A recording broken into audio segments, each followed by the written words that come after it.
Good morning po sa lahat ng mga kadete nationwide from Luzon, Visayas, and Mindanao, sa lahat po ng mga estudyante natin, mga reviewees, mga review lecturers, sa lahat po ng nakikinig ngayon. Welcome po sa Bicuino.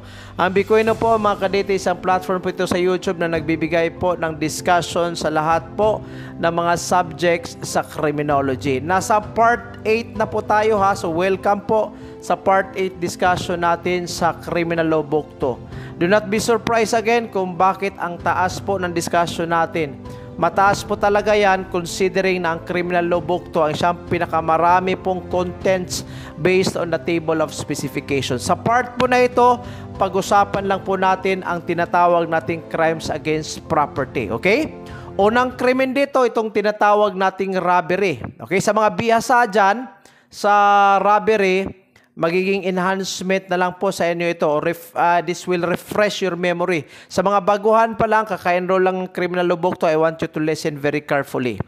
Dalawa po ang types ng robbery. Una, robbery with violence against or intimidation of persons. Pangalawa po, robbery by use of force upon things. Ang pinagkaiba po dyan, napakasimple lang. Yung una po, ang subject of the act is a person. Okay? Yung subject of the act is a person. Yung subject ng violence, subject ng intimidation ay tao. Pero yung sa pangalawa, ang subject of the act, the subject of force is not a person, but rather a thing. Okay? Isang bagay. So yun po ang pagkaiba. Yung una, ang subject of the act would be the persons or a person, the victim himself. Pero sa pangalawa, ang subject of the act ay yung mga bagay-bagay, a particular thing.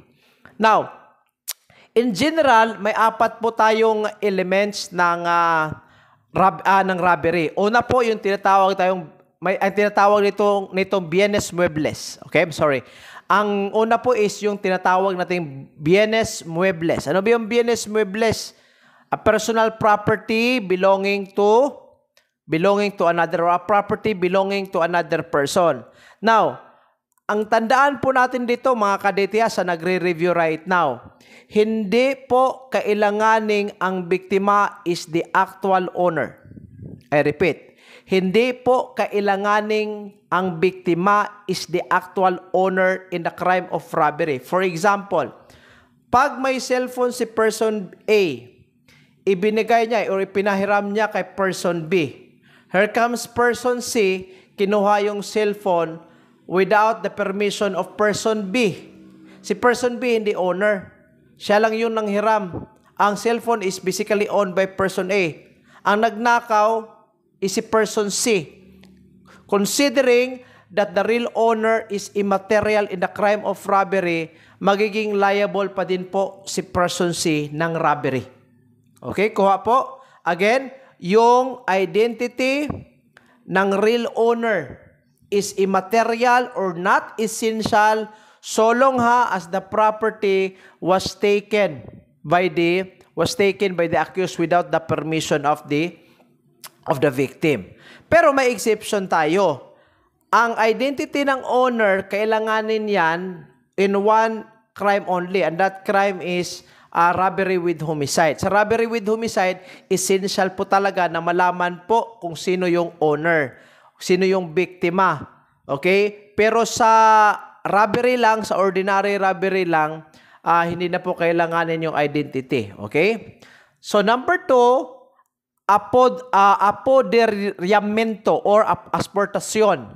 Okay? Ano ba ang apoderamiento? I don't know if that is the correct pronunciation. I'm sorry. Or asportasyon. Ibig sabihin dyan, unlawful taking. Kailan po magiging unlawful? Kailan po magiging illegal ang pagkuha? Magiging unlawful po ang taking. Magiging illegal po yan pag una, wala kang permiso. Without the permission of the owner or without the permission to the person whom the property is entrusted into. So pag wala kang permiso, walang approval, kinuha mo, ang pagkuha po is basically unlawful.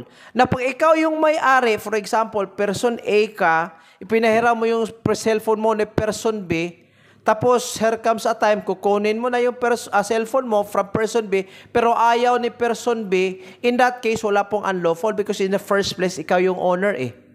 So pag walang permission, walang approval, automatic magiging unlawful or illegal po yung pagkuha sa property. Unlawful taking of a property means apoderamiento or asportación. Number 3, that the taking must be with intent to gain, or yung tinatawag nating animus lucrandi. So ibig sabihin ng intent to gain, may intention ka na maka-profit ka, that you will be profiting from the proceeds of the crime. Nung nagnakaw ka ng pera, of course, you have the intention that you are going to use the money on something else, on something probably for economic gain. So, in that case, pasok po ang animus lucrandi. Pangapat, that there is violence against or intimidation of any person or force upon anything. Again, sa mga criminology dyan na baguhan pa lang, or yung mga first year pa lang na nag-advanced study, ang pinagkaiba lang sa robbery and theft is on the fourth element lang po. Kasi sa theft, pag walang intimidation, walang violence, walang force upon anything, pasok siya sa theft. Pero pag may violence, may intimidation, may force upon things, pasok siya sa robbery. So basically, the biggest difference between robbery and theft lies on the fourth element. And that is violence, intimidation, or force.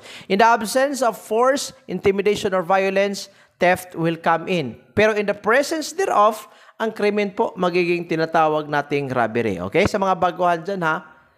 Pero yung mga kabisado na, this is just a chicken pancit on your part, right? Now, notes sa lahat po na nagre-review right now. Number 1, the taking of personal property must be unlawful in order to constitute robbery.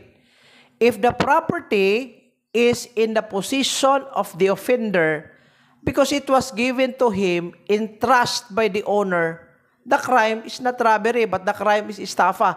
Di ba sa part 7, pinag-usapan natin doon ang estafa? Right? Let us say, for example, under number 1, ha? Let us say I am the collector of a lending company. Collector ako ng lending company. Tapos, in a day, let us say for example, nakapag-collect ako a total of 50,000 pesos. Basically, when I do collection to the person who loan money from my company, in that case, I am entrusted by my company to collect the amount. Correct? Tama po ba? So, collector ako eh. Hard ako eh. Regular employee ako eh. So basically, the company is entrusting me to collect the money.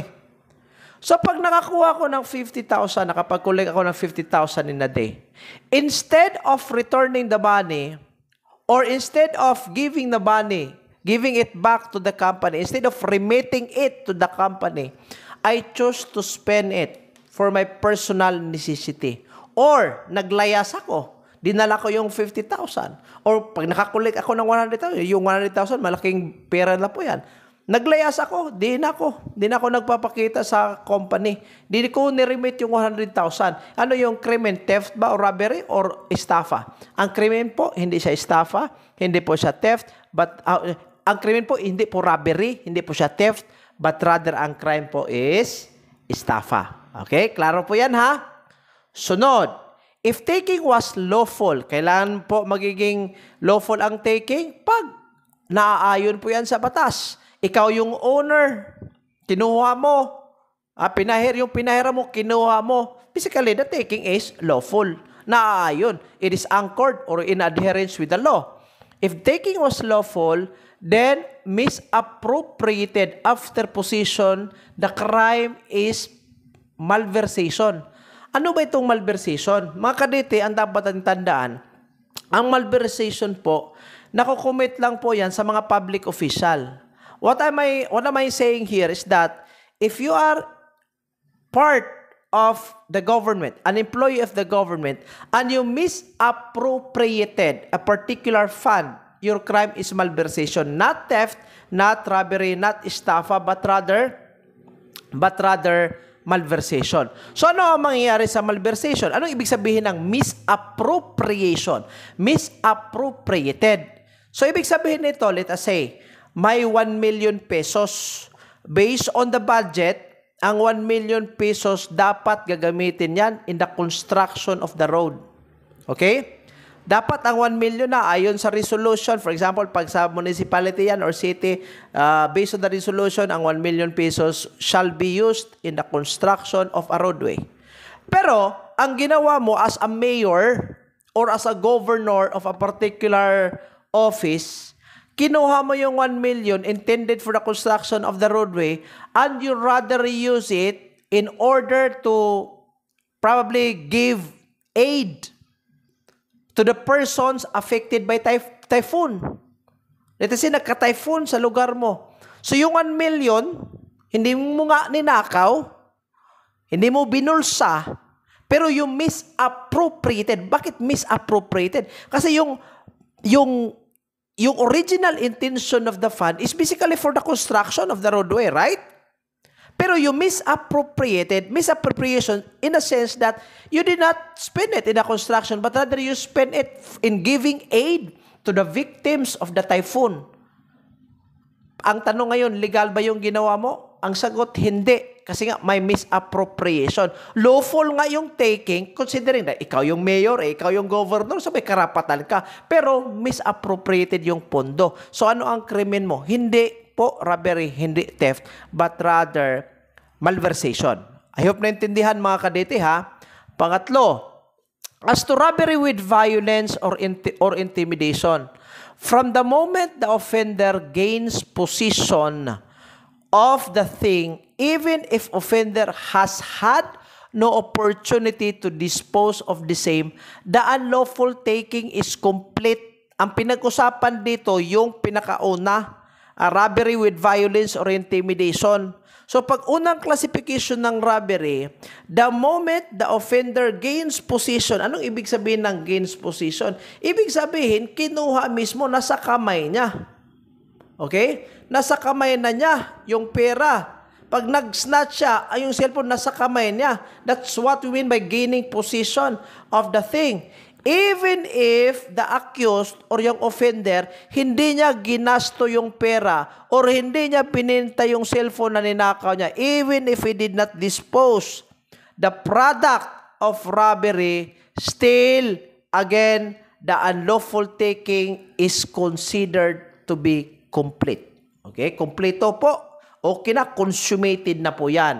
As long as nasa possession po. Pangapat, for robbery with force upon things, ito ang dapat tandaan natin ha, ang bagay na kinuha must be taken out of the building in order to consummate robbery kasi magiging attempted yan eh. Ano sabi dito? Ha? Dapat nailabas siya sa building. Kasi pag hindi nailabas sa building, nako, magiging attempted lang yan. Or probably, magiging prostrated, attempted prostrated, it will not become consummated. Magiging consummated lang po ang robbery, pag robbery with force upon things, pag nailabas na po yung bagay, yung ninakaw niya, outside from the building. Kailan ba masasabi nating outside? Outside siya, kasi nga po, malayo na sa perimeter eh. Pag may ano yan, pag may bakod yan, may wall yan, ay nakalabas na from the wall, or nakalabas na siya using the gate, ibig sabihin, nailabas na din po yung ninakaw niya. Okay? Pero pag within the grounds pa din po ng building, hindi pa po consummated ang robbery. Okay? Number 5, the unlawful taking must not be under the claim of title or ownership. So, pag ganito po kasi, under number 5, if it is a claim of title or ownership, nako, wala pong robbery or theft or estafa ang mangyayari. Okay? Let us say, for example, ikaw yung lawful heir of a particular lot or a particular land. Let us say, 15 hectares land. Tapos, isa ka sa magmamana po sa 15 hectares of land. And you want to claim it from your relatives. Hindi po, wala pong robbery ang mangyayari dyan. Okay? Sunod, when there is no intent to gain, but there is violence in the taking, the crime is grave coercion. Ano ba yung grave coercion? When you force a person to perform an act or to prohibit him from the performance of the act, which is outside his voluntariness or outside his volition. Ayaw niya eh. pero kinuha mo, wala kang intention to gain on a particular material. Pero kinuha mo, wala kang intent to gain. In the absence of intent to gain, ang krimen lang po is grave coercion. Sunod, number 7, when both violence or intimidation and force upon things concur in committing the crime, it is robbery with violence against persons. Ano ang ibig sabihin dito? Number 7. Di ba sabi ko kanina, dalawang classification ng robbery? Robbery with violence or intimidation. Pangalawa, robbery with force upon things. Pag present po ang dalawa, you cannot say robbery with intimidation with blah blah blah with force upon things. Pag present po, may intimidation. Example, yung biktima, yung accused kumuha ng .45 caliber firearm, itinutok niya sa biktima. Sinabihan niya ngayon, pag hindi mo ibigay yung bag, babarilin kita. Then after a while, nakita niya may bolt. May bolt doon sa bahay. So ang ginawa niya, giniba niya yung bolt para makuha yung pera sa bolt. Basically, may intimidation. Pangalawa, may force upon things. So basically, dalawa present po. Pero under that, pag dalawa present, ang ilagay po natin is robbery with violence against person. Kahit may force upon things. Okay, kuha po sa mga nagre-review right now. Next, in the Republic Act 6539, pag ang kinuha is within the definition of a motorcycle under 6539 or anti-carnapping law, ang kaso po is carnapping and not robbery. Okay? Na-discuss ko na po yan in the previous episode.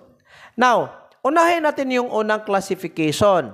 Robbery with violence against or intimidation of persons. Una po dito, when by reason or on occasion of the robbery, homicide is committed. Pag homicide po, may namatay, automatic, robbery with violence against or intimidation of persons po yan. Or number 2, accompanied, yung pagnakaw, accompanied siya ng rape or intentional mutilation or even arson. Okay? Or even arson.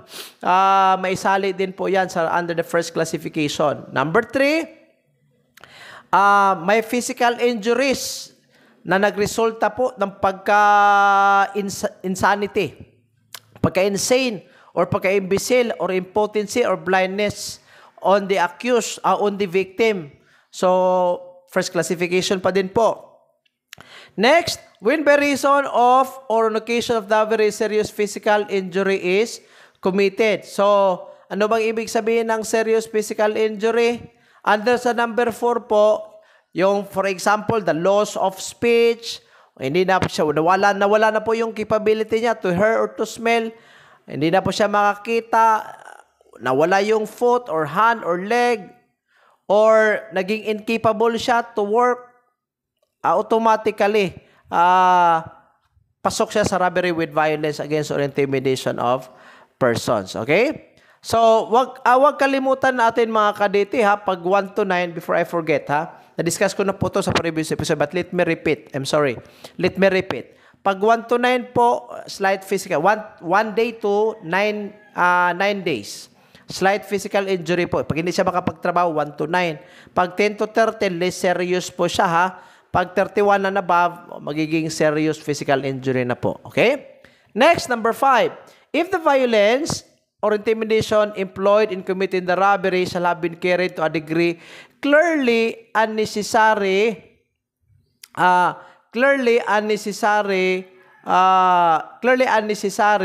for the crime. So, ibig sabihin, hindi na kailangang mag-inflict ka pa ng intimidation. Andyan na yung pera, all you have to do is kunin mo na lang. Pero, kulang-kulang ka Wala kang common sense. Nagtitripping ka.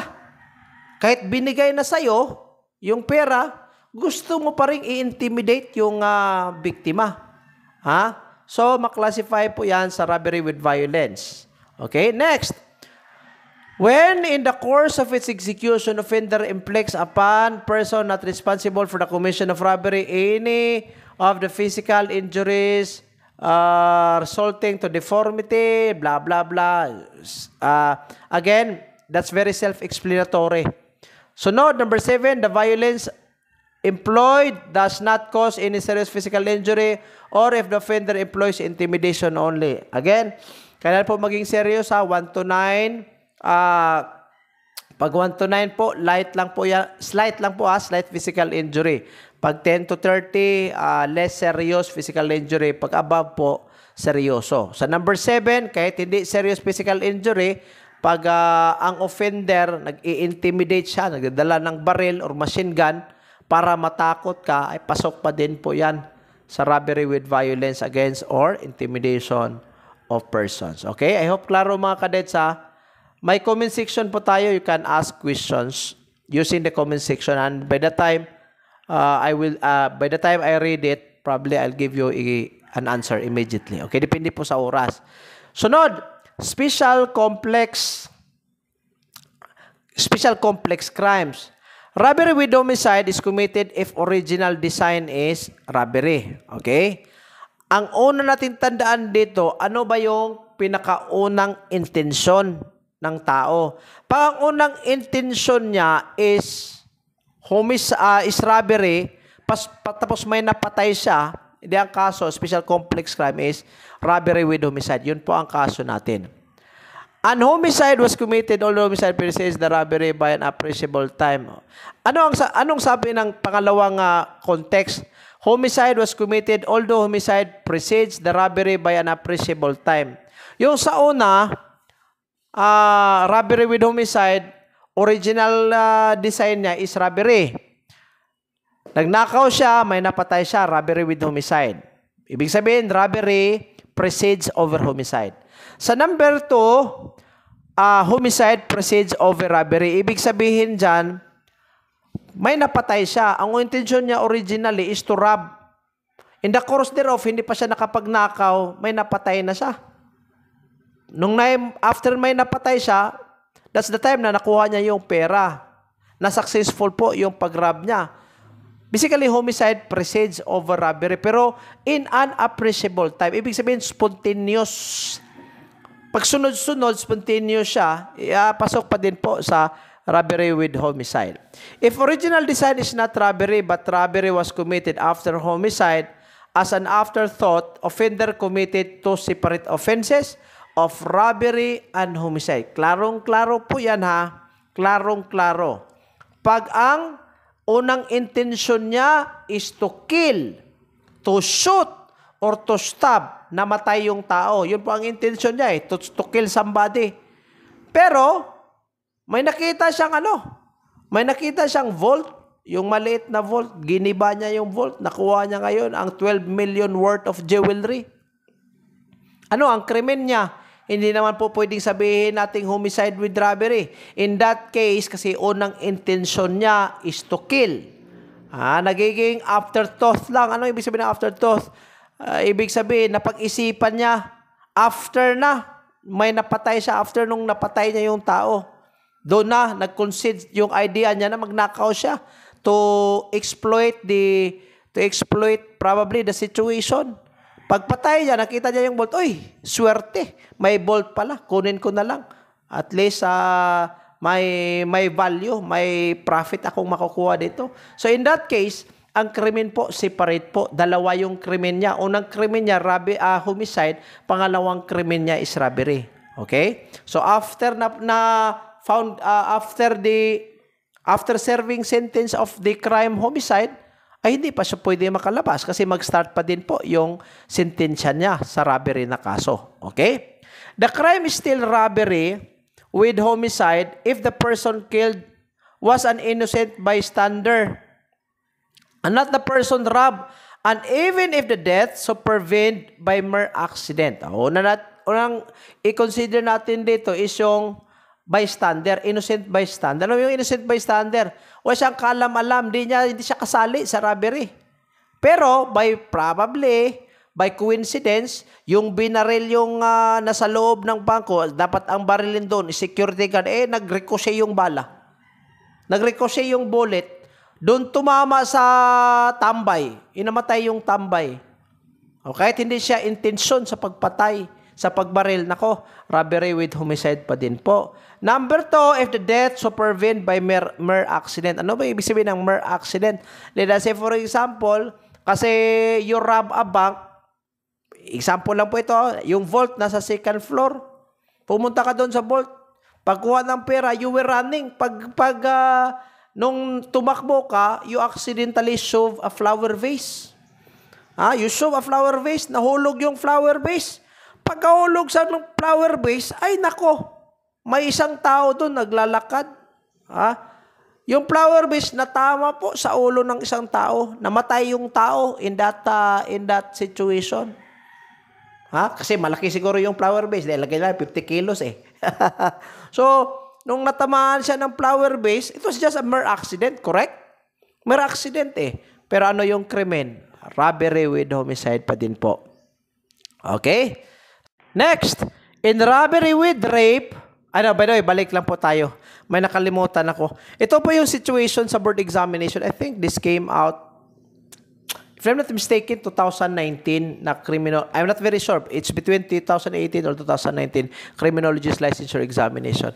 Ang situation po doon, yung offender pumasok, intention niya magnakaw sa isang bahay.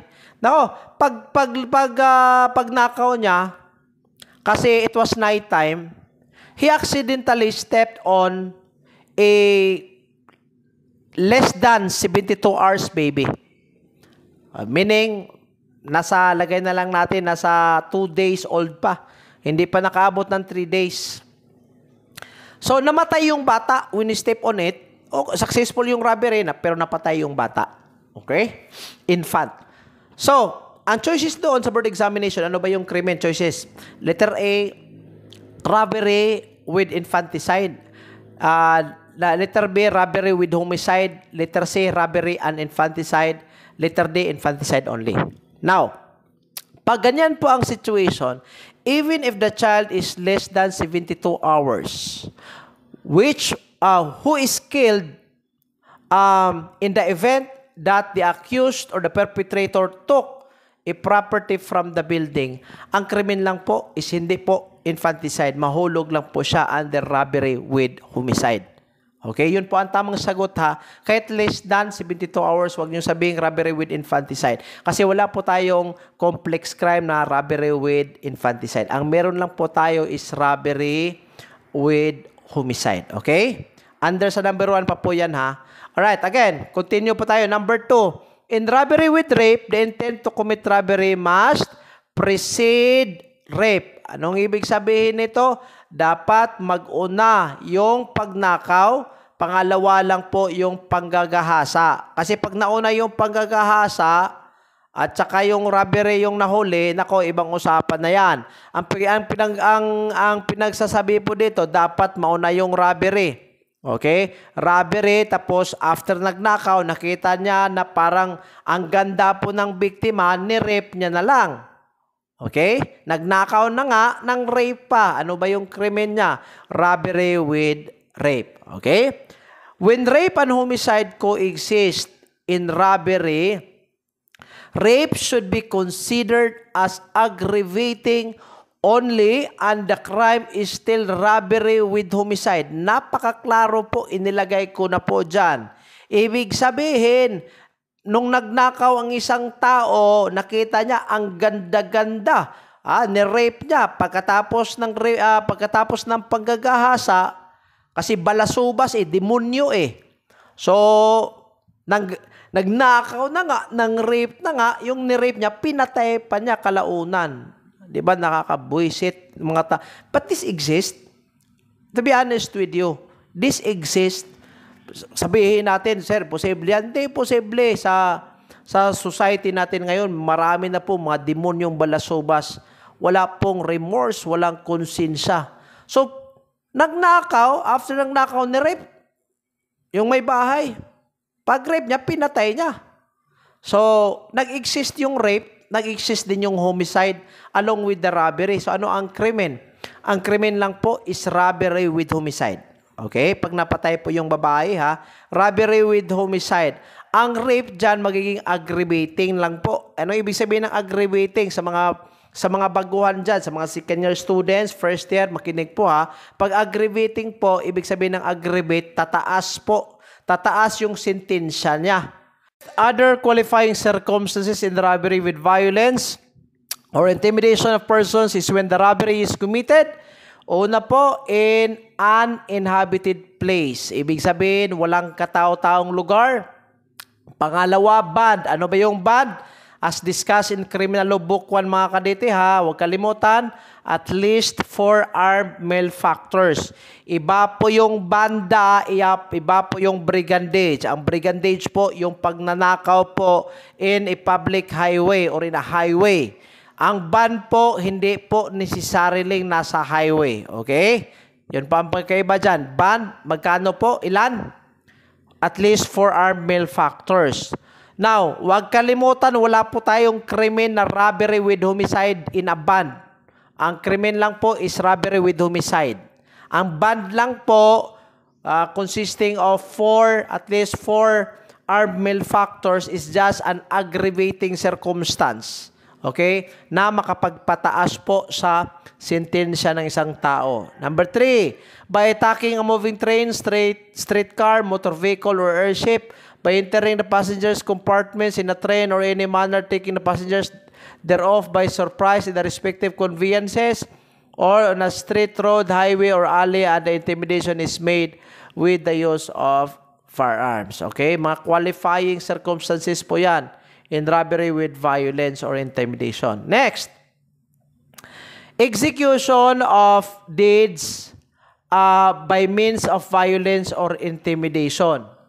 In a person who with intent to defraud another by means of violence or intimidation shall compel him to sign, execute, or deliver any public instrument or documents when the offended party is under obligation to sign, execute, or deliver the document under the law. It is not robbery but coercion. But unahin po natin yung una ha. Yung una po, ang isang tao with the intent to deceive or to defraud another person by means of violence or intimidation, ang ginawa niya, he forced a person to sign a particular document. Okay? Let us say, may example ako dyan. May example ako on the next slide. May example ako on the next slide. So, punta na lang tayo sa example under the first explanation.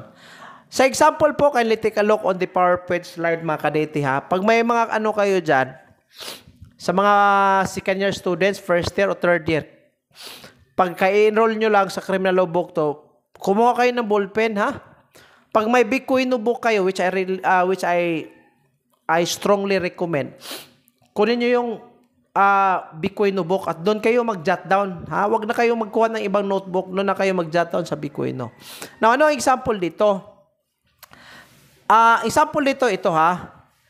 Resenting B's richness and relying on his political influence, he decided to harass and intimidate B into sharing with him some of his lands, considering that the latter was single and living alone.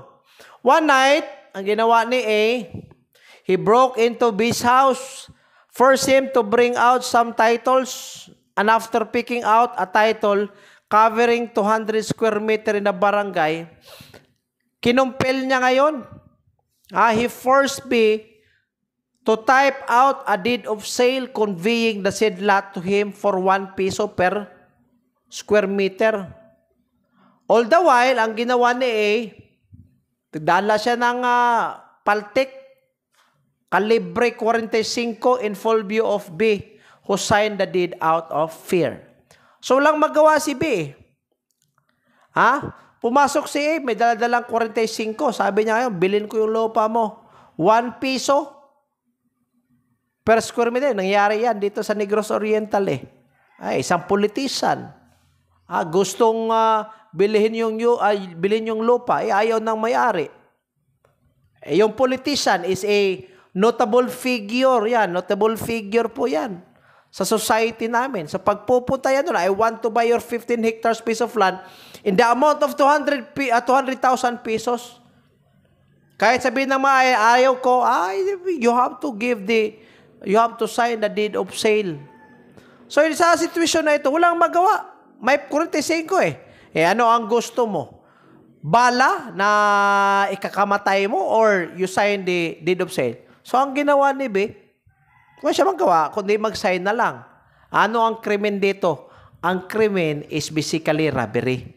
Okay? Robbery pa din po by means of violence or intimidation. Yun po ang example under number 1. Balik tayo, number 2. When the offended party is under obligation to sign, execute, or deliver the document under the law, it is not robbery but coercion.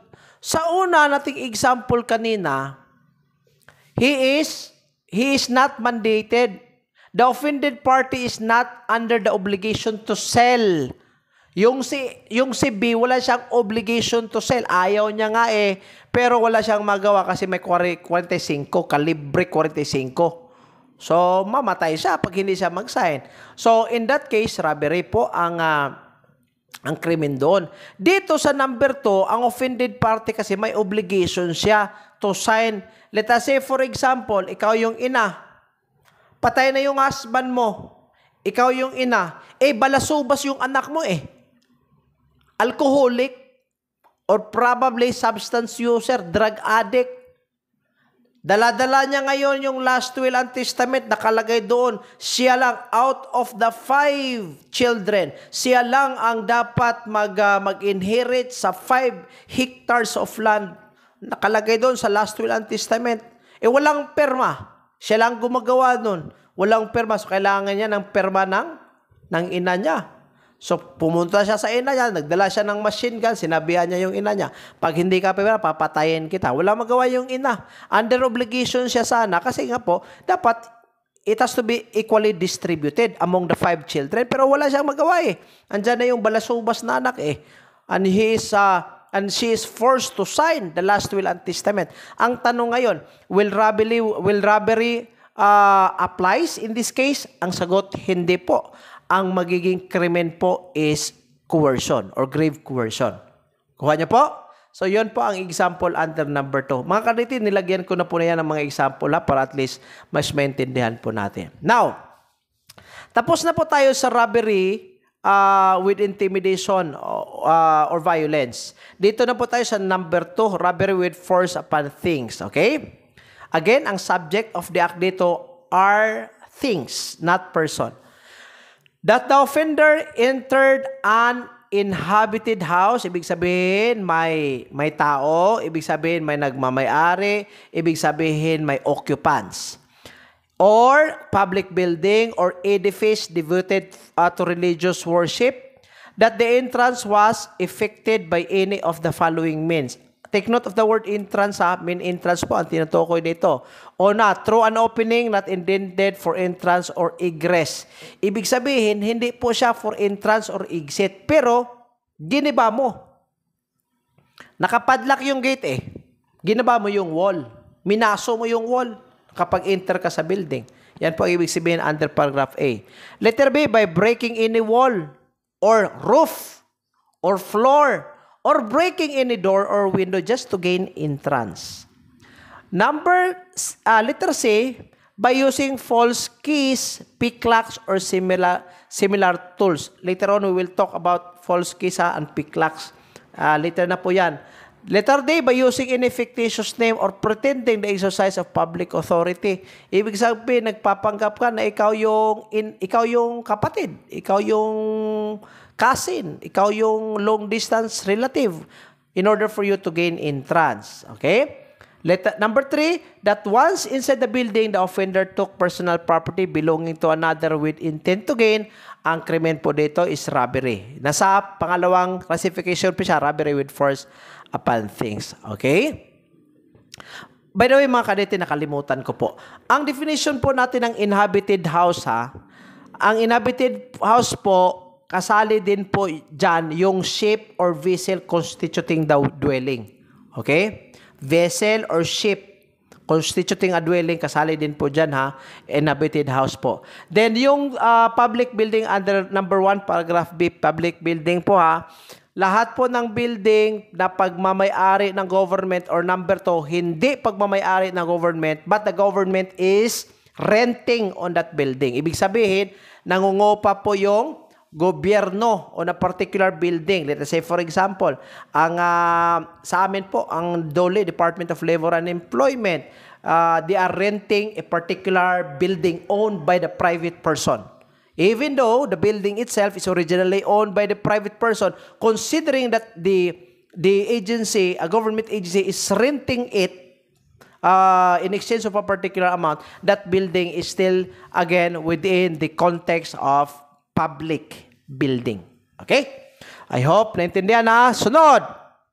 Next, destruction of keyhole of cabinet is robbery na sinisimplify ko na po yan mga kadete para at least maintindihan nyo. No need to discuss. Number 1. Number 2, when sealed box is taken out for the purpose of breaking it, the crime is already consummated robbery. However, the crime is theft if the box was found outside of the building and the accused forced it to open. Ano may ibig sabihin nito?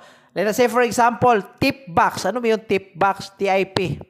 Tip box sa mga kakalite, usually makikita natin yan sa mga restaurants, hotel. Di ba? Magbibigay tayo ng tip. Like, for example, 200 pesos, 500 pesos. Doon natin nilagay sa isang box, right? So, basically, nakapadlock yan eh. Nakapadlock. Now, ganito po. Pag ang box, example lang po tip box. Pag ang tip box nasa loob po ng building and somebody took it outside for the purpose of breaking it, ang robbery is already considered to be consummated. Okay? Kuha nasa loob, inilabas yung tip box para it has to be forced to be open. Para makuha yung laman sa loob ng, yung pera sa loob ng tip box. Pangalawa, pag ang box, okay? Pag ang box, let's say, tip box, example lang, tip box, nasa labas ng building. Sino namang Poncio Pilatong maglagay ng tip box sa labas ng building? Pero example lang po ito Let's say that the box is outside. Sa mga simbahan, for example lang sa mga simbahan, may box, donation box. Sa labas ng building, kinuha ng isang tao for the purpose of breaking it, to open it, to force it to be open. Ang krimen po, hindi na po robbery but rather theft. Now, sir, ang gulo-gulo. Ano ba talagang ibig sabihin dyan? Napakasimple lang. Ano ba or saan ba ang location ng box? Pag ang location ng box na sa loob ng building, dinala mo sa labas, para you open it, force it to open, edi robbery choy, consummated robbery. Pero pa ang box mismo, nasa labas na originally. Nasa labas lang yan originally. Kinuha mo pa. Okay? Or example lang ito example lang.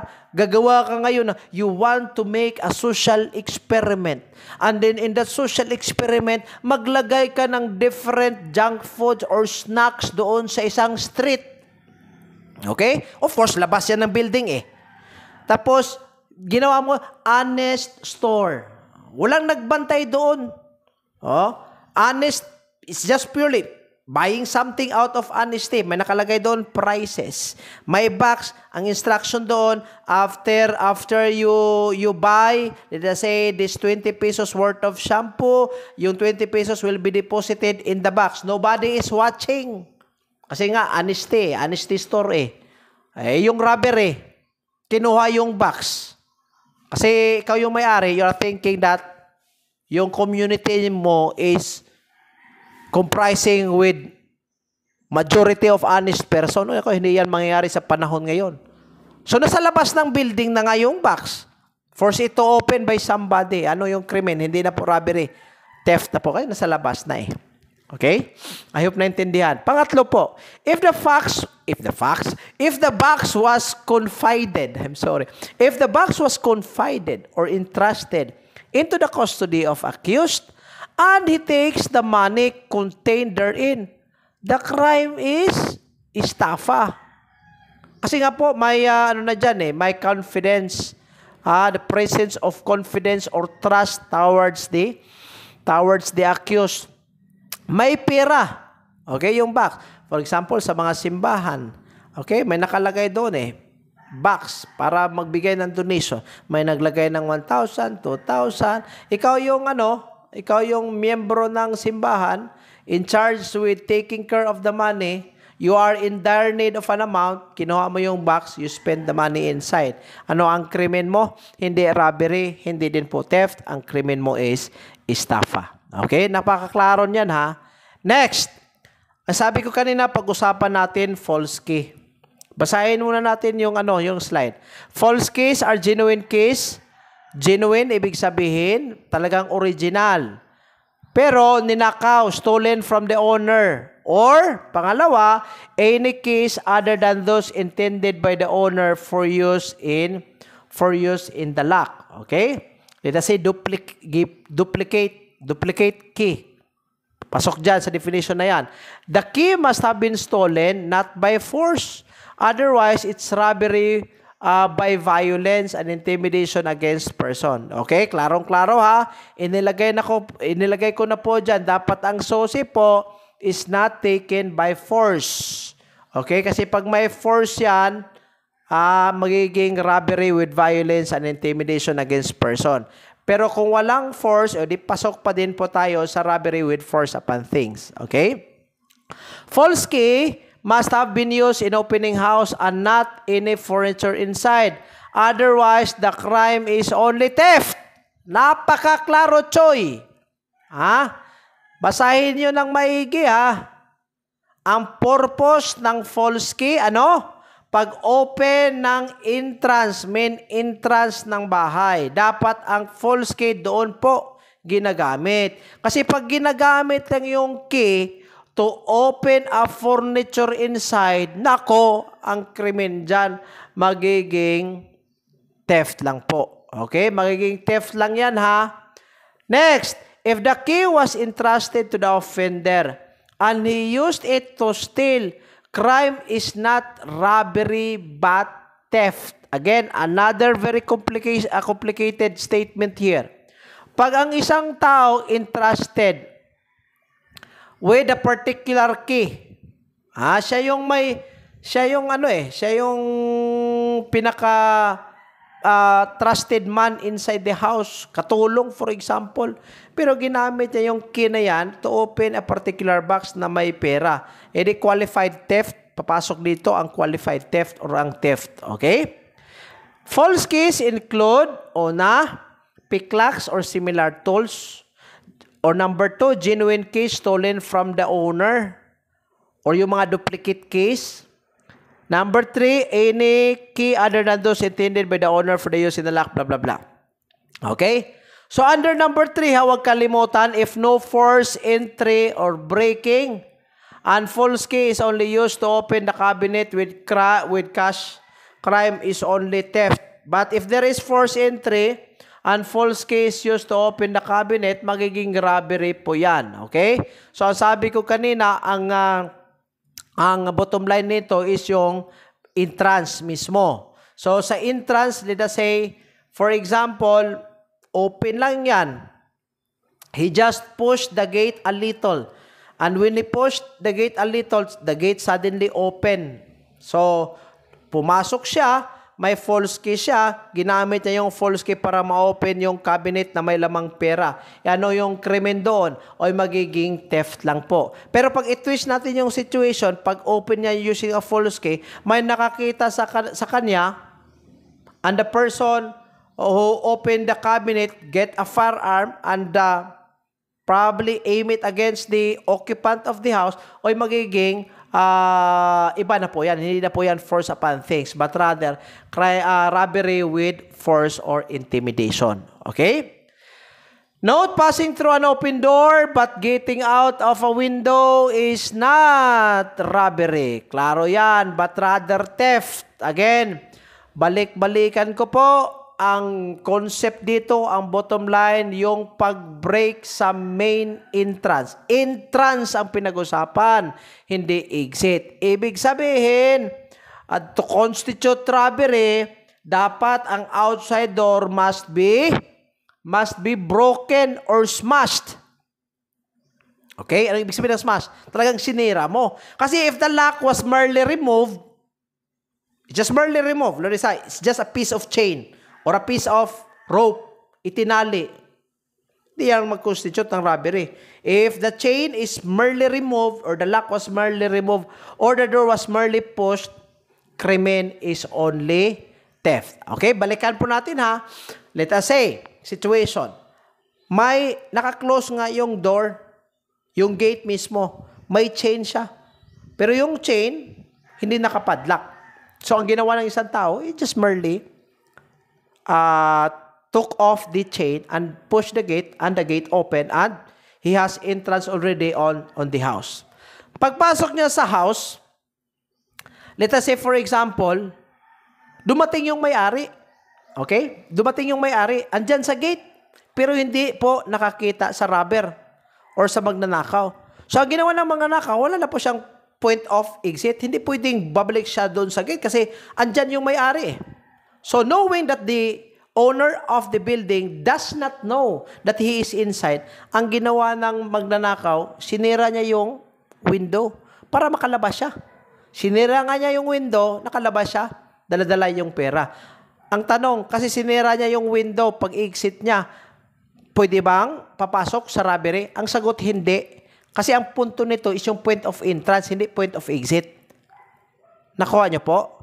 So, in that case, theft will apply. Pero iba na po yung usapan pag nakita siya ng may-ari. Mag-iiba po yung hindi na po theft, but rather it will fall to robbery. All right? Next. Illegal possession of picklocks or similar tools. Elements po dito that the offender has in his possession picklocks or similar tools. That such picklocks or similar tools are specially adapted to the commission of robbery. That the offender does not have lawful cause for such possession. General rule, if false key picklock was used to open an inside door, example, door of a room, an offender took personal property, again, the crime is only theft. Exception, if the room is a separate dwelling place, crime is robbery. Okay? So to sum it up, ang position po, ang pagkaroon ng isang picklocks or any similar tools na gagamitin po sa pag-open, to forcibly open a particular entrance is considered to be illegal. Again, ang sabi dito, pag ang isang tao used a false key, a picklock to open a cabinet, to open just a cabinet, inside, it will only fall under theft. Again, it will only fall under theft. So, dapat ang false key or picklocks ginamit siya sa main entrance. Okay? Pero pag ginamit siya sa just opening a cabinet, ako, hulog lang yan sa theft. Pero, pag gumamit siya ng false key to open the main entrance, to open the main door, at the same time use a false key to open the cabinet, magiging robbery na po siya. Considering that, again, the main entrance is opened by this false key or picklocks. Okay? Now, the other one is yung exception. Ang exception dito, if the room is a separate dwelling place, the crime is robbery. Anong ibig sabihin nito? Sa mga apartment, mga kadete, dito po siya mag-a-apply. Di ba sa apartment, isang building lang po siya? Okay? May main entrance yan, yung gate. Pero sa isang apartment, maraming rooms yan. Pag gumamit ka ng false key to open a room of a particular apartment, maraming rooms yan eh.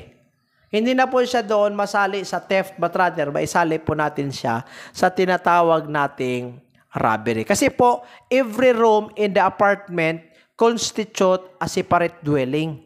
Kuha niyo po? Every room in the apartment constitute a separate dwelling. Anong ibig sabihin ng separate dwelling? Iba-iba po ang nagre-renta dyan kasi nga apartment eh. So, sa isang building, probably may 10 rooms dyan. Ibig sabihin, may 10 nagre-renta dyan. So, every room has a different separate dwelling. Okay? Next, brigandage. There is brigandage when at least, again, 4 armed persons and then band of robbers. Their purpose is any of the following: robbery in the highway, kidnapping for extortion or ransom, any other purposes to be obtained by means of force and violence. Dapat tandaan natin, mga kadete, nangyari ito sa highway, ha? Presumption of law as to brigandage. All are presumed highway robbers or brigands if any of them carries unlicensed firearms. So, pag hindi lisensyado yung mga baril, automatic. Presume na po siya na highway robbers. The arms carried may be any deadly weapon. Hindi nga firearm, pero nagdala naman ng samurai. That's a deadly weapon pa din po. Next, aiding and abetting a band of brigands. That there is a band of brigands, that the offender knows the band to be of brigands, pero ang ginawa ng offender, tinulungan niya o nag-protect siya sa mga brigands or sa band. He gives them information of the movements of the police. Sinabihan niya, dapat tumakas na kayo kasi papunta na po yung police. He acquires or receives the property taken by such brigands. Binigyan siya ng amount. Or probably, he protect the proceeds of the robbery. So, aiding and abetting a band of brigands po. Okay? Next. Punta tayo sa theft, mga kadete. Napakasimple lang ha. Sabi ko kanina, they only differ on one element. Kasi po, dito, walang force, walang violence, walang intimidation. Pero may animus lucrandi pa din po. May asportasyon pa din po. So on and so forth. Alright? So, may 4 po tayong modes of theft. Una yung asportation or yung asportasyon. Ibig sabihin, kinuha mo yung property without violence, without intimidation, without force. Yan po ang ibig sabihin sa number 1. Ang number 2, ito, lost property sa mga tao dyan na nakakita ng cash, ng amount, ng cellphone o kung ano-ano sa highway o sa saang lugar. Pag nakakuha ka o nakakita ka ng item considered to be lost, and you fail to return it, to the rightful owner, ikaw mismo na nakakita, nakarecover sa property na yan, patay ka. You will be liable with theft. So ano ang gagawin mo? Nakakita ka ng 1,000 pesos. Ang 1,000 pesos, dapat isauli mo yan. Saan mo isauli? Hindi mo alam ang mayari. Ay, pumunta ka sa police. Oy, Mr. Policeman, nakita ko ng 1,000 pesos. Di po ako ang mayari dito. So, kayo na pong bahala. In that case, you will be emancipated from any criminal liability. Wala ka ng criminal liability. Binigay mo na sa police authority. Ang question dyan, pag i-return ba ng police authority? Pag di nila i-return yan, sila naman po magiging liable. Okay? So, number 3, damage to property. The offender maliciously damages the property of others and removes or makes use of the fruits of the object of the damage caused by him. Ay nako, nangyari to. Nanghiram ng motorcycle. Pag panghiram ng motorcycle, kinuha yung wheels, kinuha yung mga spare parts, ibininta. In that case, nanghiram ka na nga, balasubas ka pa, bininta mo yung mga spare parts, yung gulong, kinuha mo, bininta mo. Hindi ka yung mga-ari ng isang property na yan. So in that case, magiging liable ka ng theft. Number 4, hunting or gathering. The violator enters an enclosed estate without any consent of the owner. Unward trespass is forbidden. Ano ang ginawa ng offender? Nagnakaw siya through hunting. Pag fish pond, fishing, or gather scraps without the consent of the owner. Common yan sa Negros Oriental. Walang niyog. Hindi nagmamayari ng niyog. Walang ang lupain pero you will be surprised. Every month, nag-harvest, nagdi-deliver ng kopra doon sa kopra buyer. Ang tanong ngayon, saan ba galing yung kopra? Wala kang niyogan Wala kang niyog. Wala ka namang coconut plantation. Ba't nakapag-harvest ka? Di ba? But we understand because of poverty. Pero these things, although considered to be understandable, kasi may penalty kasi yan. That's the point. That's the point. Although we pity these people because of the lack of financial resources. Okay? The lack of financial resources actually will push us to do things that are actually in violation of the law. So, hindi po pwede na mag-fishing tayo sa fish pond na hindi po atin or nag-harvest tayo sa isang palay, sa isang niyog na hindi naman po atin. Okay? Qualified theft, it is committed by a domestic servant. Ano yung domestic servant? Yung taong entrusted a boy or maid. Committed with grave abuse of confidence. The property stolen is a motor vehicle, bail matter, large cattle, coconut from the premises of a plantation, from a fish pond or fishery. Kaya nga, marami ang naging liable nito eh. Tenant. Tenant, ibig sabihin in Bisaya, tinatawag namin yung saop. Okay, in Cebuano, tinatawag namin yung saop. In English, tenant po. Ikaw yung pinagkatiwalaan. Yung pinagkatiwalaan ng isang farm, siya mismo ang nag-harvest without the permission of the owner. Magiging qualified theft po yan. Or committed on the occasion of calamities, may typhoon, may earthquake, or even in vehicular accident. Sa mga Taga-Luzon, napaka-common po nito. I'm a little bit saddened. I'm not trying to question the reputation of the people in Luzon. Pero ito po, talagang nangyayari po yan sa publiko nyo, sa society nyo, sa community nyo. Taga-Luzon I saw a lot of documentary videos. Isang babae nasagasaan ng jeep. Nung nasagasaan ng jeep, naitapon niya yung wallet niya. Nung natapon na yung wallet niya, here comes another lady. Lady pa, here comes another lady. Took the opportunity, took the wallet and ran away from the scene. Diba? Napaka I don't know what's the word to describe it. I think it's very cringy on my part. It's something that will boil the blood of a normal human being. It's very cringy to look at.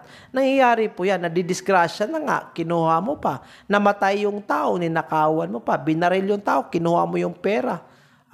Just to exploit the situation. Kaya sa Taga-Luzon, overpopulated kasi kayo dyan. I'm sorry, I apologize. You can go to different places in the provinces. Negros Oriental, in Mindanao, in some portions of other regions in Mindanao. Ang yung Mindanao is a promised land. Napakalaking lupain, bakante po yan. Why not transfer from Luzon to Mindanao? And you will live a peaceful life. Especially yung married individuals. Kasi if you will expose your children in this kind of shenanigans, these evil deeds in the community, differential association theory or social learning theory, the child will develop a criminal propensity. Okay? So, nangyari po ito committed on occasion of vehicular accident and even civil disturbance. Another example isang panel ng truck na nagdadala ng Red Horse or soft drinks na disgrasya, natumba sa gilid ng kalsada. Anong ginawa ng mga Pinoy? Nagpipiestahan. Nagpipiestahan, parang nagpipiestahan kayo. Kinukuha nyo yung soft drinks, kinukuha nyo yung Red Horse kung anong laman ng panel. Ay, nako. Pinoy nga naman. Di ba? But these things happen in our society. Hopefully, before I die, I just hope I see change in our society. At least, I hope there will be changes. And these things will be eliminated, will be gone. I hope this will be eradicated away. I just hope so. We'll just pray. Qualified theft, grave abuse of confidence necessitates a high degree of confidence between the offender and the offended party. Kasali dito yung guest or yung teller. Security guards, kasali din po yan. Hence, when there is no confidence with the parties, the crime is not qualified theft, but rather theft only. Theft is qualified if it is committed by one who has access to the place where stolen property is kept. Theft by a housemate is not always qualified, okay? Huwag kalimutan dyan. Theft by a housemate is not always qualified. Living together under the same roof engenders some confidence, but it is not necessarily grave. For example, ka-boardmate mo. Pag ka-boardmate mo, ninakaw yung pera mo sa loob ng boarding house. Kasi kleptomaniac yung ka-boardmate. Pati sabon, ninakaw. Pati yung bagong saing na kanin, ninakaw. Pati yung everything that you have, pati yung shampoo at Colgate or close-up na toothpaste, ninanakaw. Naku, nangyari yan sa mga boarding houses. Di ba? To whom it may concern. May mga criminology students dyan. Dyan, nag-aaway-aaway sa isang boarding house. Ninanakaw yung shampoo. Ninanakaw yung sabon. Pati toothpick, ninakaw pa. Ay, nako. Rule on, ninakaw.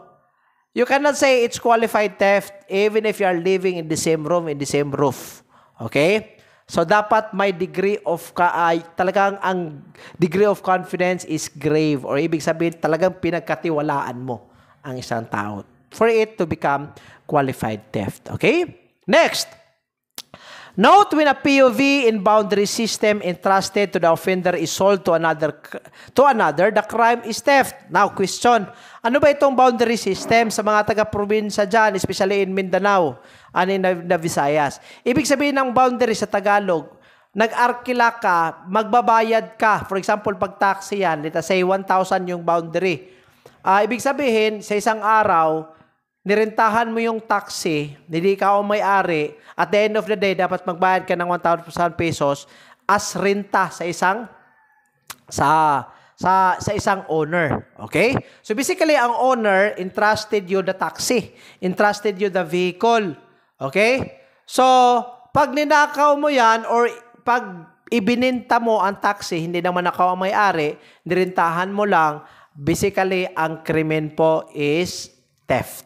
Okay? Hindi po siya carnapping ha. Ang nakalagay po dito, theft. When a POV in boundary system is drafted, the offender is sold under the crime again is theft. Now, hindi po siya magiging carnapping ha.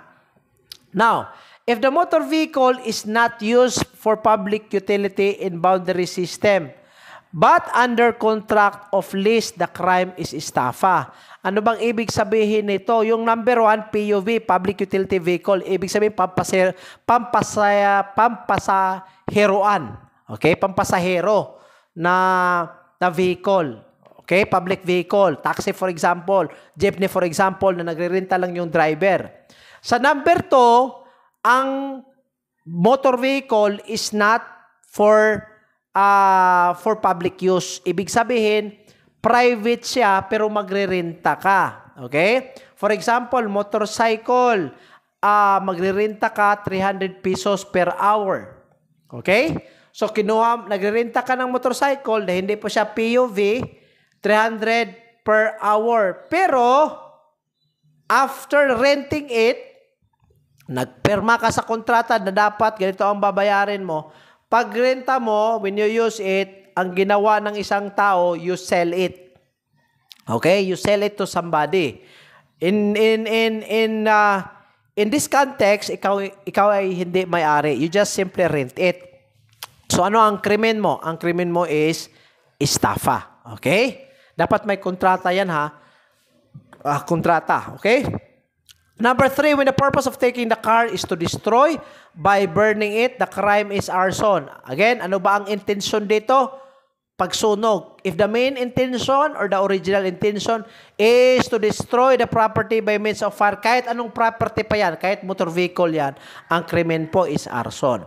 If a private individual took a letter containing postal money order, it is considered to be qualified theft. Ibig sabihin, let us say, sa isang noong araw kasi, I can still remember 1990s, nasa elementary ako. Pag nagpadala ng pera, hindi kasi uso noon, yung Imlo-Willier, may Imlo-Willier na, pero hindi uso yung pagpadala ng pera through Imlo-Willier. Ang ginawa, sulatan. Diba? Sulatan mo yung kamag-anak mo, sa isang sulat, doon nakaipit ang 500 pesos, 1,000 pesos, at any amount. And then you just let somebody carry it, a private person. Pag ang private person who brings the letter, opens the letter and took the money, the crime is qualified theft. Pero pa ang tao who took the letter is a public official, a postmaster. A postmaster is an employee in charge in post office sa mga sulat. Pag postmaster po siya, he opened it. He opened the letter, even if he is not authorized to do so. Ang krimen niya po is infidelity in the custody of documents. Okay?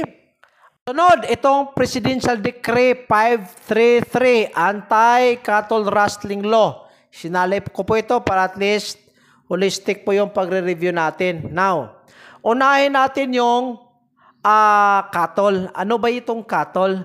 Ang definition po nito, this will include cow, carabao, horse, mule, ass, other domesticated members of the bovine family.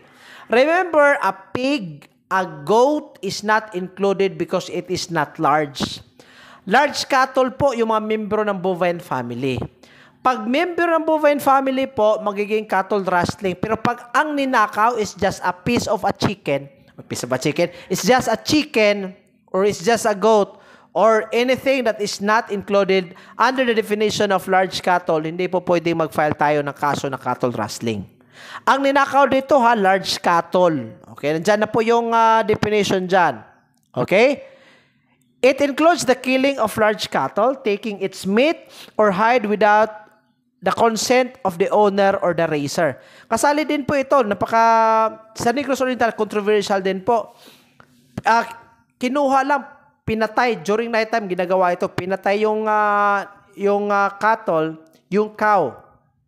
Yung baka pinatay, tapos iniwan lang yung ulo, ang kinuha yung meat lang. Yun lang yung lamang loob, iniwan lang. In that case, pasok pa din po sa cattle rustling.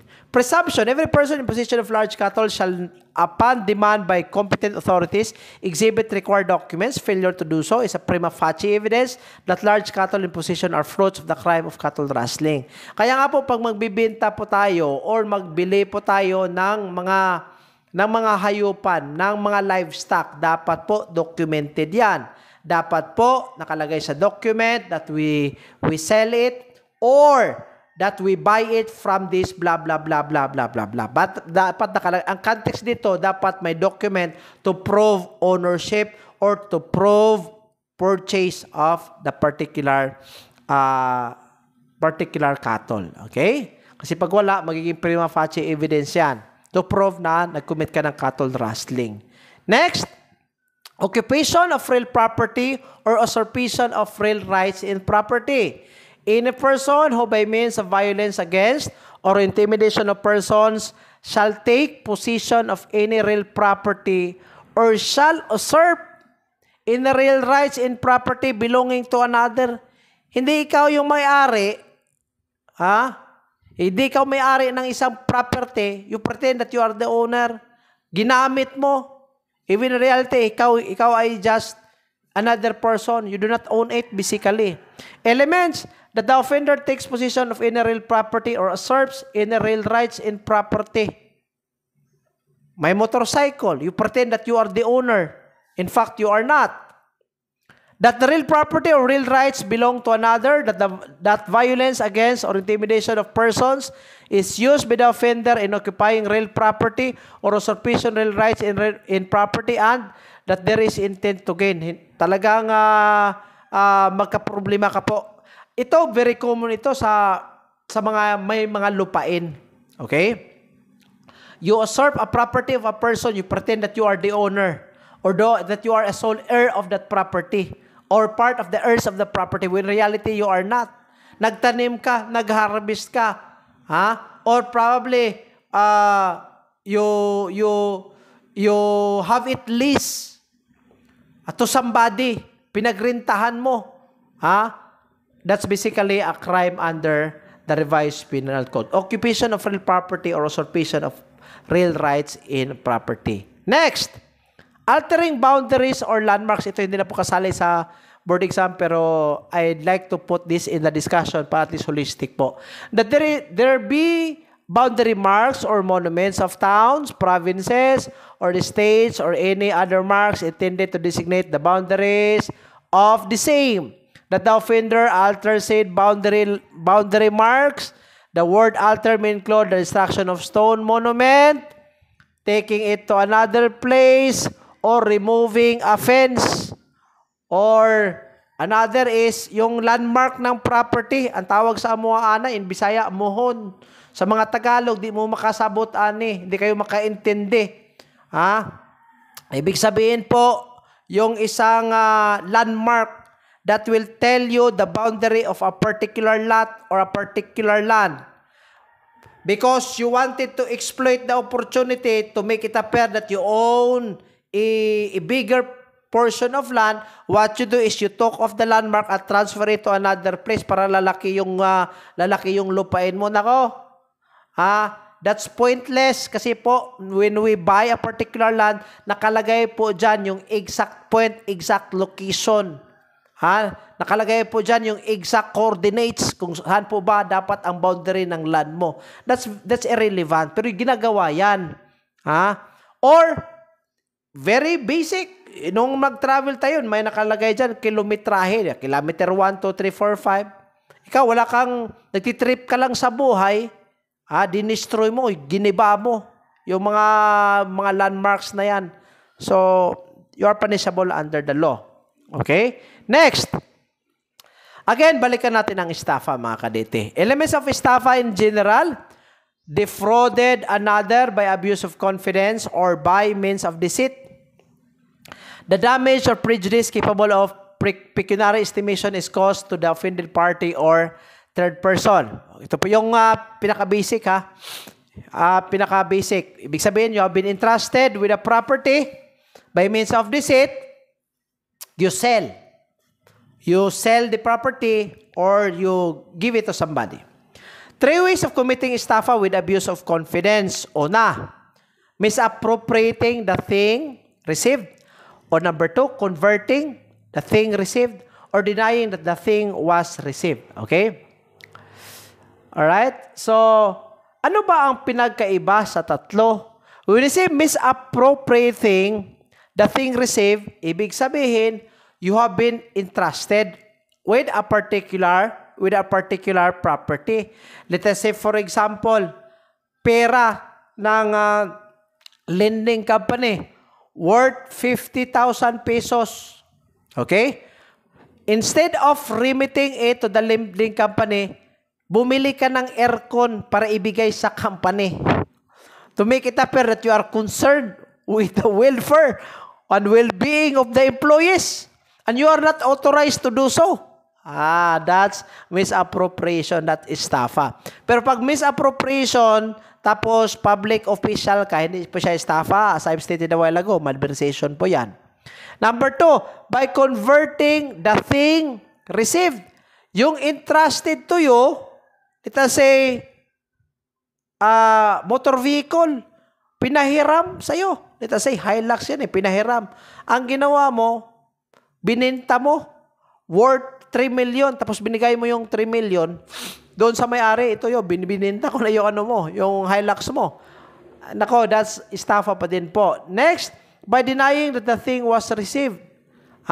The person lend you or entrusted to you a particular property, you sell it, and you pretend, you deny that you received that property, or you deny that you receive a particular thing from the victim or from the owner of that property, automatic, pasok pa din po ng krimen na estafa. Ito po ang other forms of swindling. Swindling or estafa, pareho lang po yan mga kadete Intindihin po natin ng maigi. Number 1, pretending to be owner of any real property shall convey, sell, encumber, or mortgage the same. Ibig sabihin, napakaklaro dyan, very self-explanatory.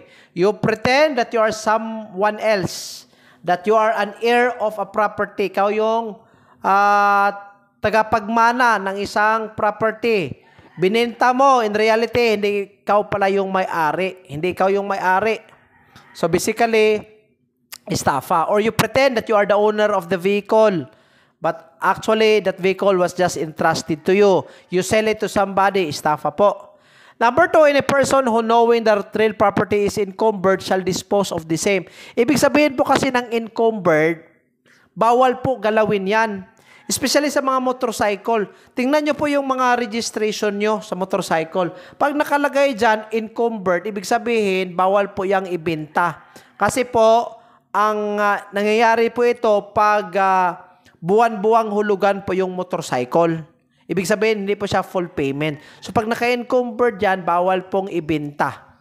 Kayo naman pong nag-receive, interested to buy the property, tingnan nyo po, pag hindi ba yan naka-encumbered. Okay? Bawal po yan. So, pag ibininta, estafa po. Number 3, the owner of the any personal property who shall wrongfully take it from its lawful possessor to the prejudice of the latter or any third person. Ano ibig sabihin nito? Ikaw yung may-ari.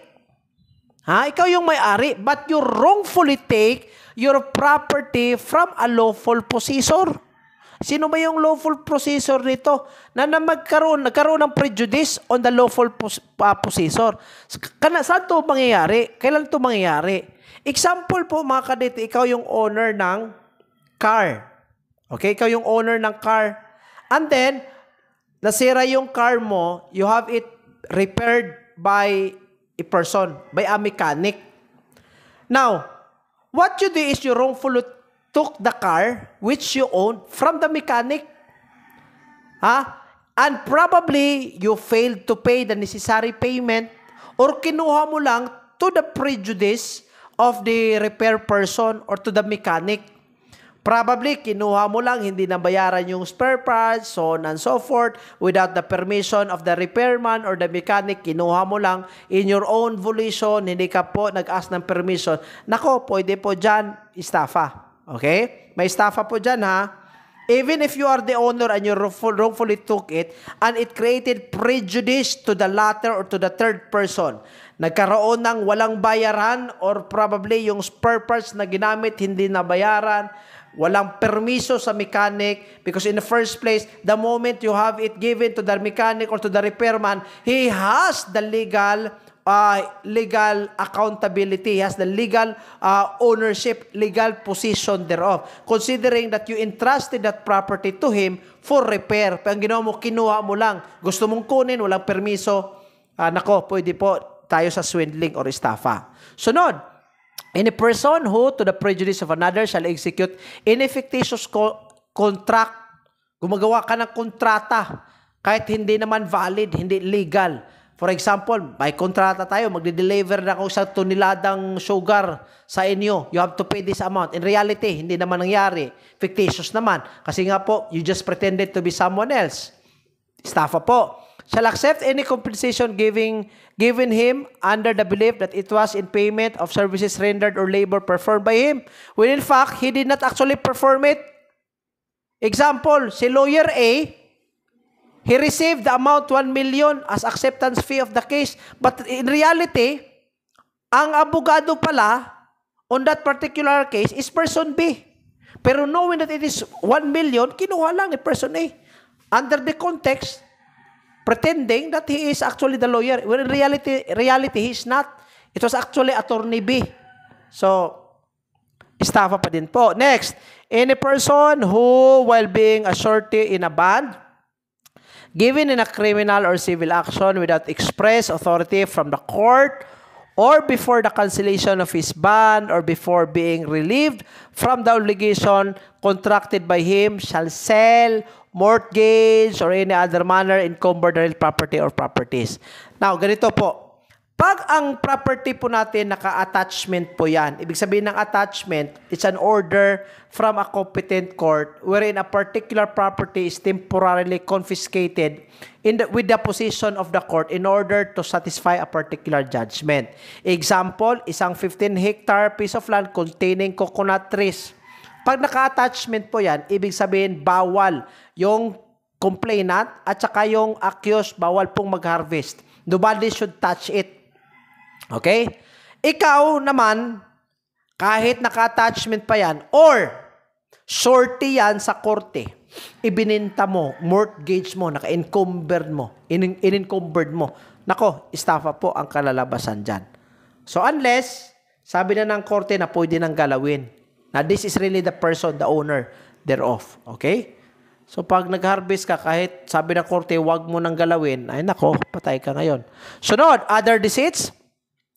By defrauding or damaging another by any other deceit not mentioned in the preceding articles. By interpreting dreams, making forecasts, fortune-telling, or by taking advantage of the credulity of the public in any other similar manner or for profit or gain. Ibig sabihin ng credulity, ibig sabihin the tendency to be too ready to believe that something is real or true. Okay? I was a victim of this once in Cebu. I was a victim of this once in Cebu. I was walking, I was on the years of my master's degree program. Imagine na, naka-master's degree pa ako. Nag-master's degree ako, but I was deceived by this street performer. Una, nagmamagic siya, ginawa yung itlog. Yung itlog, ginawang pusa. Ha? Yung itlog, ginawang pusa.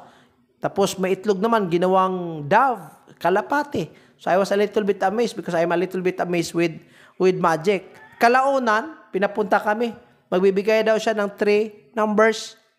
Sa loto, ano ba yun? Sa Swertres ba yun? Yung 3 numbers. So, dapat magbibigay kami ng 99 pesos. Ako naman, nagbigay ko ng 99 pesos as of interest. I want to become rich. So, sino ba naman tao magsukli ng 1 peso? So, hindi na. So, after giving the 100, of course, wala nang sukli.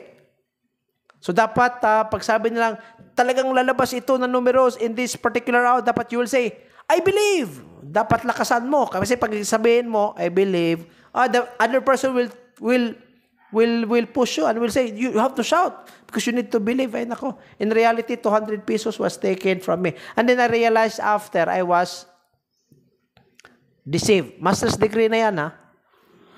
That's an experience I cannot forget. I was deceived. Okay? So, sunod, arson mga kadete. Ang arson po is a malicious destruction of a property by fire. Now, hindi ko na po ito i-discuss ng maigi. Andyan po yung FARTEC, an arson investigation na sabi. Diniscuss ko yan, very comprehensive. Punta na kayo doon in order to save time. Okay? Doon na kayo makinig sa other video, FARTEC, an arson investigation. Lastly po, itong tinatawag nating malicious mischief. Okay? Ano ba ang malicious mischief? Willful damaging of another's property for the sake of causing damage due to hate, revenge, or other evil motive. For short, giniba mo. Okay? You destroy a property. Not for intent.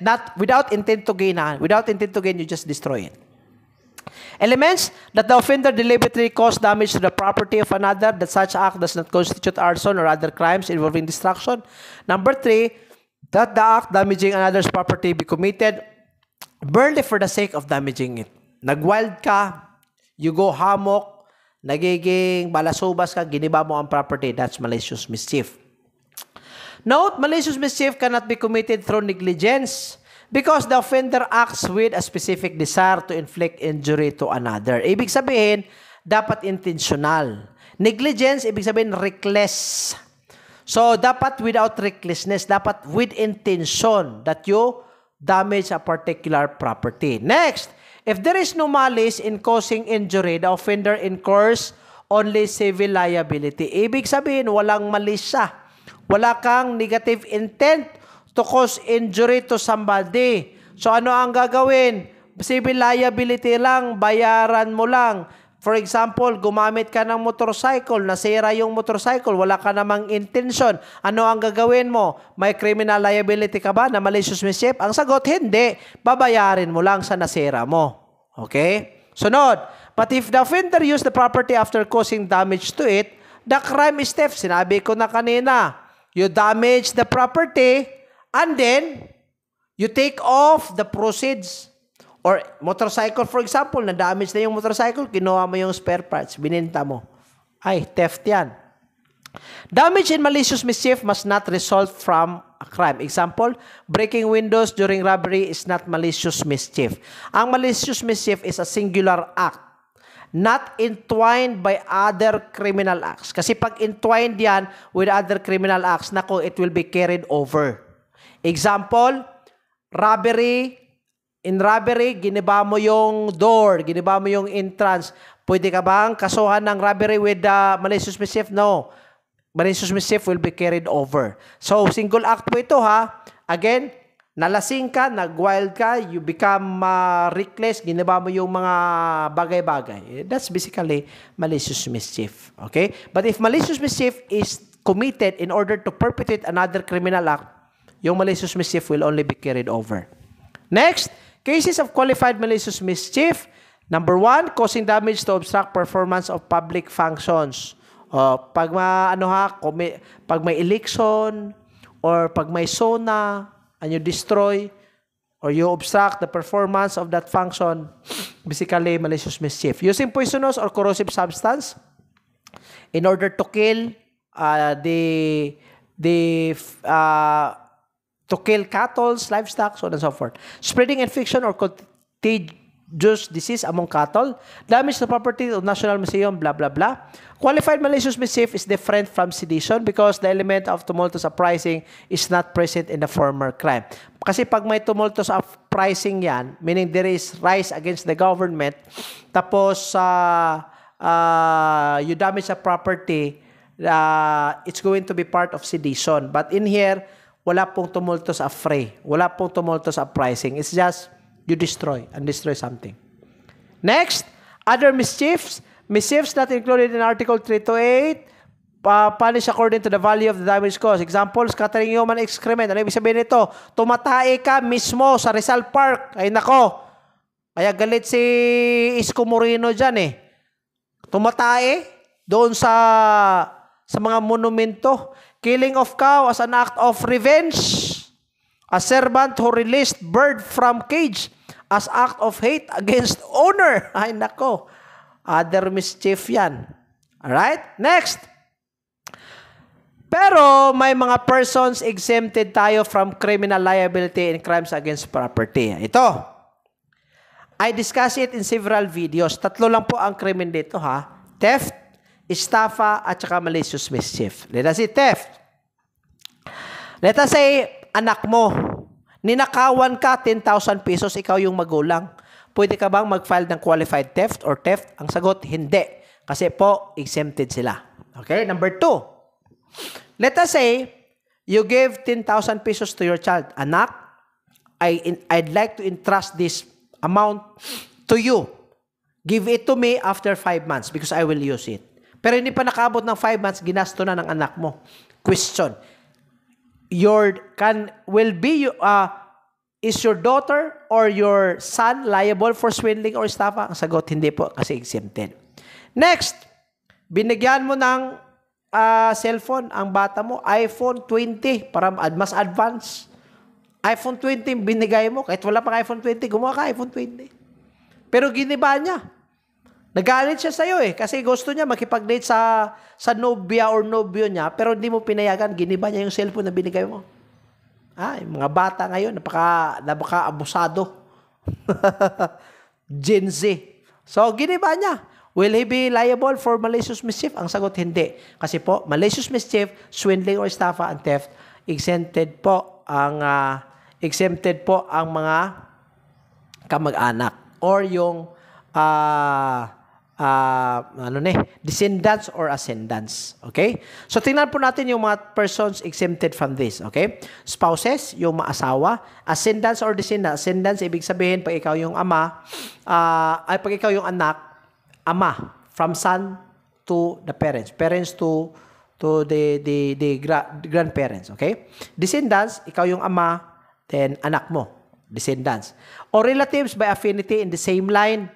The widowed spouse with respect to the property which belong to the deceased spouse. Kahit patay na yung asawa, hindi pa din po liable yung widowed. Brothers and sisters and brothers-in-law and sister-in-law if living together. Ang dito dapat living in one roof. Only civil liability is incurred by the offenders who are exempted by law from criminal liability. Parties to the crime who are not related to the offended party still remain criminally liable. Pag hindi po sila exempted persons exempted from criminal liability include the stepfather, the mother, adopted children, concubine, or the paramour. Okay? Concubine, kabit, hindi po exempted. Or the common law spouse, yung hindi kasado. Mga exempted po sila in these different crimes. Okay? So, dito ito yung civil liability, maging liable pa din po. Pero pag let's say for example, pag anak mo, pag below 18 years old po, hindi po, wala pong wala pong civil liability dyan. Okay?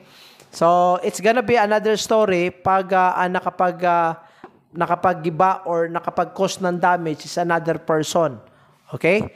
Let us say, for example, brother-in-law mo, giniba niya yung motorcycle without recklessness, although he is exempted, but he is bound to pay the damage being done, okay? But there is no criminal liability at all, alright? So I'd like to stop po mga kadete in this slide. Salamat po for being with me in the entire episode. Maraming salamat po sa lahat po ng re-review right now. If by coincidence may mga law, juris doctor or law students po tayo, thank you also for patronizing the Bicoino YouTube. And I hope you learned something out of the discussion. Maraming salamat po sa pagtangkilik. Sa lahat po ng mga reviewees who are preparing for the board examination, again, ang susi po in passing the board examination is just very easy. Tiwala lang tayo sa Diyos at tiwala lang po tayo sa sarili. Maraming salamat and God bless everyone.